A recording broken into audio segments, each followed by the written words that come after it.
നമസ്കാരം, ഞാൻ മനോജ് നെടിയാക്കൽ. പുതിയൊരു വീഡിയോയിലേക്ക് എല്ലാവർക്കും സ്വാഗതം. രാസവളത്തിന് പൊള്ളുന്ന വില, നടുവൊടിഞ്ഞ് കർഷകർ. സംസ്ഥാനത്തെ കാർഷിക മേഖലയുടെ നട്ടെല്ലൊടിക്കുന്ന രീതിയിൽ രാസവളങ്ങൾക്കും കീടനാശിനികൾക്കും വിലക്കയറ്റം. കറുത്ത പൊന്നിനും ഏലത്തിനും റബ്ബറിനും വളമിടേണ്ട നിർണായക സമയത്തെ വിലക്കയറ്റവും വളം ക്ഷാമവും കടുത്ത പ്രതിസന്ധിയിലേക്കാണ് കാർഷിക മേഖലയെ കൊണ്ടുപോകുന്നത്. രണ്ടാഴ്ചയ്ക്കിടെ വൻ വർധനവാണ് ഉണ്ടായതെന്ന് കർഷകർ ചൂണ്ടിക്കാട്ടുന്നു. പ്രധാന സബ്സിഡി വളങ്ങളായ ഫാക്ടം ഫോസ്, പൊട്ടാഷ് എന്നിവയ്ക്കാണ് വില കുതിച്ചുയർന്നത്.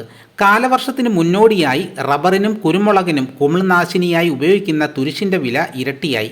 3 മാസം മുമ്പ് കിലോ 300 രൂപയുണ്ടായിരുന്ന തുരിശിനിപ്പോൾ 600 രൂപയാണ് വില. 1375 രൂപയുണ്ടായിരുന്ന ഫാക്ടം ബോസ് 1800 രൂപയിലെത്തിയിരിക്കുകയാണ്. ഇത് ഉടൻ 2000-ലേക്ക് എത്തുമെന്ന് വിൽപ്പനക്കാർ ചൂണ്ടിക്കാട്ടുന്നു. പൊട്ടാഷ് വിലയും വൻതോതിൽ വർദ്ധിക്കുകയാണ്. 1975 രൂപയുണ്ടായിരുന്നത് ഇപ്പോൾ 2050 രൂപയാണ് വില. വിവിധ ഇന സ്പ്രേ വളങ്ങൾക്കും വില കൂടി.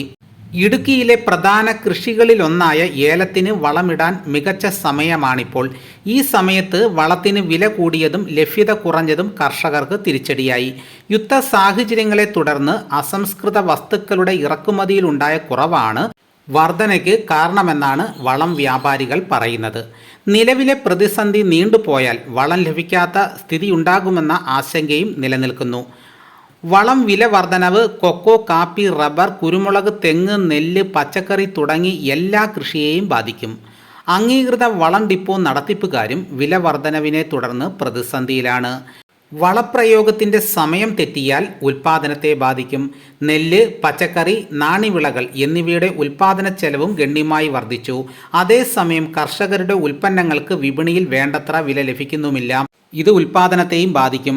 അപ്പോൾ റബ്ബർ കർഷകർക്ക് റബ്ബറിന് വളമിടേണ്ട സമയമാണ്. ഒരു വർഷം 3 ഗഡുക്കളായിട്ടാണ് വളമിടേണ്ടത്. ആദ്യ ഗഡു ഇടേണ്ട സമയം ഇപ്പോൾ കഴിഞ്ഞിരിക്കുകയാണ്. ഇപ്പോൾ ഉടൻ തന്നെ വളമിടുന്നത് അത്ര നല്ലതാണ്, ഉൽപ്പാദനം വർദ്ധിക്കാൻ നല്ലതാണ്. അപ്പോൾ 12 ആണ് ഇടുന്നതെങ്കിൽ ഒരു 250 ഗ്രാം വെച്ച് ഇട്ടാൽ മതിയായിരിക്കും. അപ്പോൾ 3 പ്രാവശ്യമായിട്ട് ഇട്ട് കൊടുക്കുക. ഇതോടുകൂടി ഈ വീഡിയോ ഇവിടെ പൂർണ്ണമാകുന്നു.